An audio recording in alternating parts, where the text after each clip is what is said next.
this beautiful, bright talk, Sister Shalini Thomas.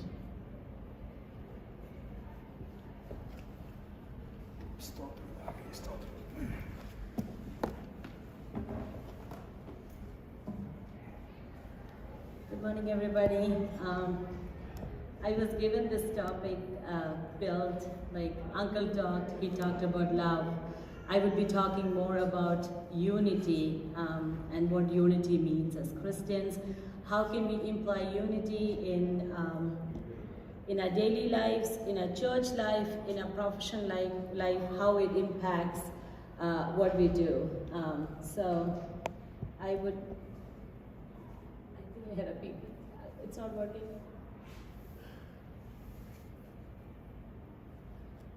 So we are all created unique. If you look around, we always wonder, we have twins and they were born just 1 minute difference. But when I think about how unique God has created each one of us, I just wonder, Jeremy and Amu are two extreme people and they're uniquely talented. And I'll go to the next slide. So just few facts. Did you know that in 1 cubic foot of snow, there are 18 million individual snowflakes and not one of them are alike? We are not clones, we are not robots. Each person has his own uniqueness. And if you were to travel the entire length and breadth of our planet, you wouldn't find anyone else with the same footprint, the same fingerprint, or the same voice print as yourself. Each person have his own reasoning, imagination, perspective, likes and dislikes. And I would say that when I counsel young people, this is one of the main things we specify on. They come to us saying, I don't look like one of my peers, or I look different, I speak different, and people make fun of me. And one of the main causes of depression we see is because you feel that you're unique than the others. But Bible says you are unique because God has created you unique with a unique plan. And I encourage people who come to me, especially youth, be encouraged because you are unique. God has a unique plan for you. And most of us here are parents. And I have found that one thing, though we want the best for our children, sometimes we have a tendency to compare our children to other children, even siblings, and say, why don't you become like him? God says you're uniquely formed and you're uniquely made, and we want them to reflect somebody else. You can say follow them, model the good qualities in them. But how can I tell Jeremiah to be like Amu? He can't. He's not created that way. He's given unique talents. She is given unique talents, and we are making a mistake when we tell our children to be like somebody else, right? So Paul brings all these things into the church concept, and he says, we are the part of one body, who is Christ. Just as a body, though one, has many parts, but all its main parts form one body. 1 Corinthians 12:12. So now we are going to go through unity. Throughout history, we see that unity has been challenged. It has never been easy for people to be unified. That's why I said, because we are unique and because we have unique talents, we have unique ideas. And because of that, it's very hard to be united. It is very difficult. We all know when we first got married, it was very hard to be united in all your thoughts and everything with your husband or your wife. It took years of work, it took years of understanding to come to the same grounds.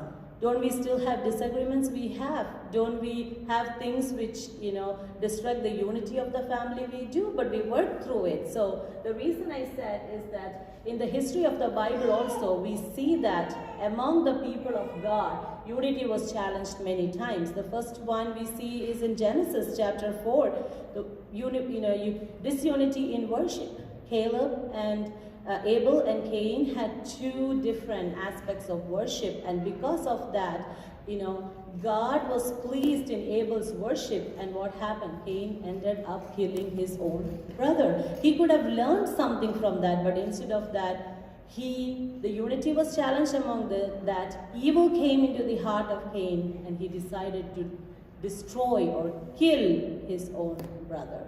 And the second one is possession. We see that between the servants of Abraham and Lot in Genesis chapter 13, though Abraham and Lot were family and they traveled together, and Lot said, "Wherever you go, I'm coming with you." What happened in between? There was a conflict. They had difference of opinion between the servants, and there was a fight. But the fight was for possession. The servant said, "This is good land. I want my master to have this." There was, the unity was challenged there. The unity was challenged when possession was an issue. We see that between David and Saul. Saul need not do all these things if he had identified that from where I was, God is the one who put me in this position. If it's His time and His message that my time here for God is done, I should step out for somebody else who is anointed. But Saul was so angry at David that he followed him to even try to kill him. Privileges. We see in the New Testament there was problems with the distribution of food among the widows. The privileges for the widows were overlooked, and the unity was challenged because of that. Perspective. We see that Paul and Peter had different perspectives on circumcisions and different theological aspects, and because of their perspective, they had disunity. I'm not saying that they kept on being disunited on many cases. They had talks, they tried to unify themselves later, but we see that this unity or disunity was there in the history of the Bible. All throughout when we look through, it is not that the first time unity is challenged. It has happened all throughout the history of Bible. And the reason I'm saying that, don't think that we are also, it can happen to us also. It can happen in our churches, it can happen in our homes, it can happen within our children, it can happen within our family. And so we have to be careful that we are unified in Christ. Okay, so in the Bible when we look, there's unholy unity also. So unity doesn't need to be that it should be for God or it should be from God. People unite themselves for unholy things. People unite themselves for things which is not from God. We see, and some of them have been successful. We see that the Tower of Babel, what happened to it? They all united together and they built something God did not want them to build. Right? And we see in Genesis chapter 12, verse 3-4, they said to each other, "Come, let's make bricks and bake them thoroughly." They used brick instead of stone and tar for mortar. Then they said, "Come, let us build ourselves a city with a tower that reaches to the heavens so that we may make a name for ourselves. Otherwise, we will be scattered over the face of the whole earth." But we see that, what did God do? God made them have different languages and they could not communicate. So people unite themselves not for holy purposes only, but they do it for unholy purposes too. And we also see the final battle against God in Revelation chapter 16, verse 13-14. It says that the impure spirits, all the demonic spirits, they will gather themselves to be against the kingdom of God. So it's not necessary that when we think about unity is only made in a Christian perspective. No, people unite themselves for many different things and many different purposes other than what is in favor of God or what God says us. Okay, so what is unity? Unity is the state of being undivided or oneness. Our triune God is the supreme example of unity. We don't need to go anywhere to see unity because God Himself has shown us what unity is. God, who is love, 1 John 4:8, has forever existed in a perfectly pure unity as Father, Son, and Holy Spirit. And so we can say that Christian unity is a result of God bringing people together. It doesn't mean that people should be from the same tribe. who look same. No, we are all brought from different family backgrounds, different ethnicity, different social classes, and we become one or unified because we are the body of Christ.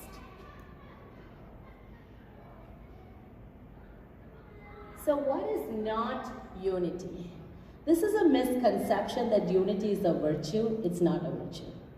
It has to be worked through. We have to earn it. It just doesn't come as a virtue. We have to work through it.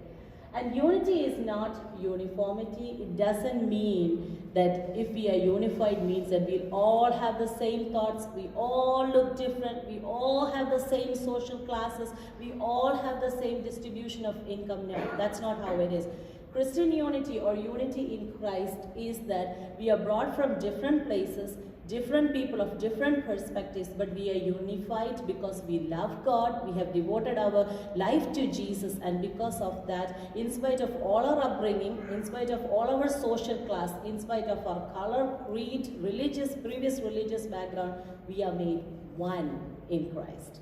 And unity is not divorced from justice. I would like to specify Luke chapter 19 verse 8. It means that when we are united, it doesn't mean that we don't fight against social injustice. God himself, Jesus himself, we see that in his service in this earth, whenever he saw injustice, he didn't say, okay, it's okay, you are forgiven, don't do anything. We see the example of Zacchaeus. What happened? He told him, you have done something wrong to the society, now you are unified with me. So Zacchaeus repented, he decided to reconcile all what he did wrong, and that's how he unified with God. So unity doesn't mean that we just close our eyes to all the social justice around us. That is not what it means. So why unity? Why should we have unity? Why do you think we need unity? It is a very difficult topic and it is very difficult to attain, because I would say Christian unity cannot be, because it's not a virtue, it cannot be attained without the help of the Holy Spirit and our firm foundation on Christ. Unity creates understanding. In Colossians chapter 2, verse 4 to 5, it says, the reason is not to be deceived, rather continue to be established in faith. I tell you this so that no one may deceive you by fine-sounding arguments, for that I am present from you in body, I am present with you in spirit, and delight to see how orderly you are and how firm your faith in Christ is. So Paul is encouraging the church that if you have unity, it helps you understand and experience the treasures of God's wisdom.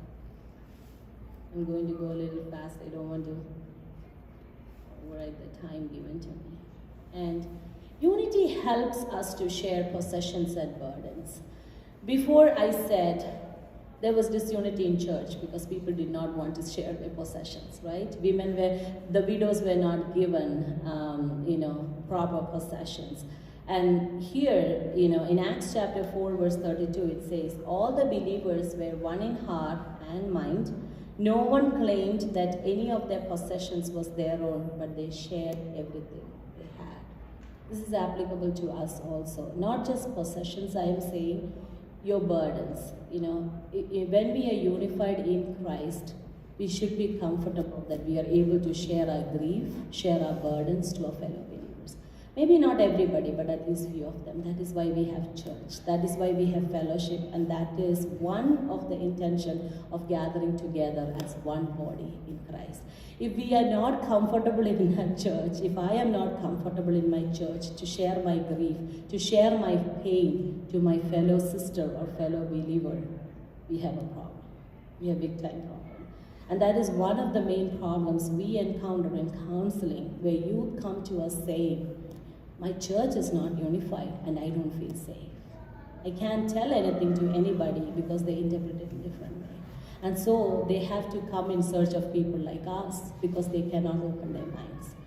When we are Christians, let's be mindful that we are unified and we are open, just like how Christ was open to the sinners, to people who came with burdens to him, to see them, to hear their burdens just as they came to him. We say we are united in love and we have the love of Christ and we are devoted to Christ. We should have a mind like His. At least we have to pray that we have a mind like His, so that our minds and hearts will be open to people who come with burden to us, so they have the freedom that they're able to share, and we will pray for them with burden. And the next one is unity expands new horizons for ministry as Jesus would be with us. Again, truly I tell you that if two of you on earth agree about anything they ask for, it will be done for them by my Father in heaven. For where 2 or 3 gather in my name, there I am with them. We always pray this as we pray for anything. I've heard many people, I have prayed myself, and we have to remember this when we are in Christ, that, you know, if we are united in love, we can do great and miraculous things for the expansion of the kingdom of God. Because when we are united, He comes in between us and He works in and through us for the expansion of His kingdom. Unity makes us mature, helping us to attain the whole measure of the fullness of Christ.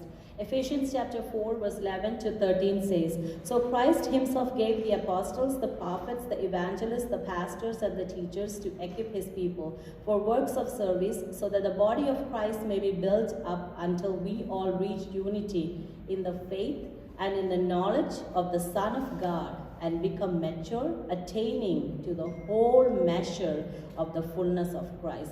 And this is what Christ wants us to do, for us to attain the whole maturity, whole measure of the fullness of God, which makes us mature. Unity helps us to glorify God in the world. John chapter 17 verse 22 to 23 says, I have given them the glory that you gave me, so that they may be one as we are one. Whenever I think about oneness, or whenever I think about unity, I always think the prayer of Jesus. Lord, as we are one, let them be one. And it is very hard, just like, that's why I put the first slide. We are all unique, nobody is the same. But we are one because we are redeemed by the precious blood of Jesus Christ, who gave it all for us. He did not withhold anything. Nothing did He withhold from us. And I would encourage the church and each one of us to withhold nothing, to pray and to work towards, so that we are unified in Him. When we are unified in Him, we will be unified between us. Doesn't mean that we won't have arguments. It doesn't mean that we don't have conflicts. It doesn't mean that you agree everything you say with your spouse or your co-fellow Christian. It doesn't mean that. But it means that even when you have the conflict, even when you have the disagreement, you try to sit together and you work together through the Bible to be unified in Christ. Because you remember the prayer, what Jesus said, Lord, as you and I are one, let there be one too. Right? Then the world will know that you sent me and have loved them even as you have loved me. So when we are united, people will identify it who are non-believers. And they will know, in spite of coming from different ethnic backgrounds, in spite of having many different perspectives, there is no chance that they can be unified. But if they are preaching the gospel of Christ and they are saying about a God who has unconditional love, who have presented all this unconditional, if that's true, then I see that in them, because they're unified in love. Not because they are the same, but because they love one Savior and they've decided to follow His path.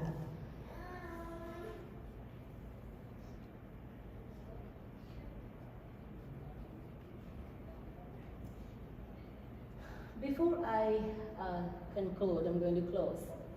I would like to say a short story, a life experience of the great saint D.L. Moody. We all know his story. He lived in the 1800s. He was a shoemaker to whom the gospel was shared. And he transformed the city of Chicago and many places. And his reason to be used by God, just like how Koshiangal shared, was his devotion and his love to Christ.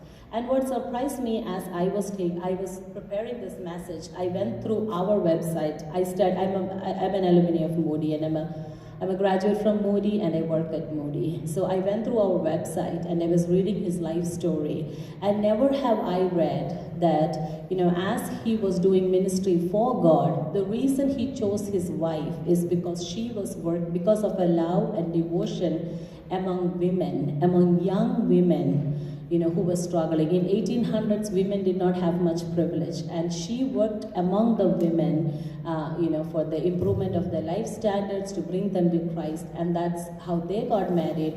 And their unity in love and devotion for Christ is what made him start all the academic institutions of Moody. I never knew that studying there, and I was surprised what the unity in love and devotion, when you're unified in love and devotion to Christ, can do.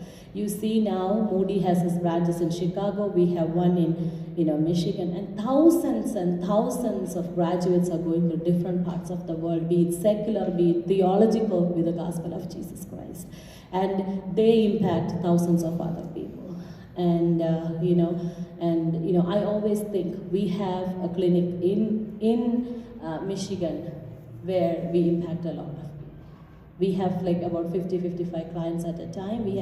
It's all because of the love and devotion which started with one person. It became two when they got married. Two people united because they thought that they started it for the women first, and then it expanded to different horizons. So think we are no different, because we are saved by the same God. And we have the same power of the Holy Spirit. And we read the same Bible. If He can do it, each one of us here can do it. But the problem is we have to be unified in love and devotion of this Christ who saved us all. So I was thinking, if two people, a husband and wife, if they are united and they are devoted because of their love and devotion to Christ, if they can do it, each one of the couple who sit here, each one of the individuals who sit here, you can do it. When you do it, your children will follow you. We just preach, we don't do anything, unfortunately. Many of us, we fail to do things, and that is why our children go back. That's an unfortunate thing, but it's a true thing.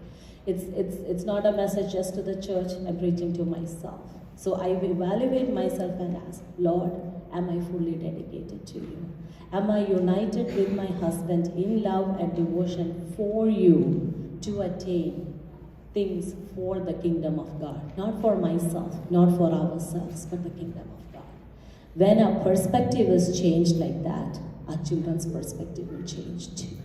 So I would like to encourage the church, I would like to encourage myself, I would like to encourage each one of us.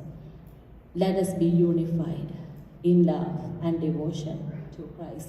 This is my prayer, the prayer of Paul, which says in Ephesians 4:1-6, as a prisoner for the Lord, then I urge you to live a life worthy of the calling you have received. Be completely humble and gentle. Be patient, bearing with one another in love. Make every effort to keep the unity of the Spirit through the bond of peace. There is one body and one Spirit, just as you were called to one hope when you were called. One Lord, one faith, one baptism, one God and Father of all, who is over all and through all and in all. Thank you. May God bless us all.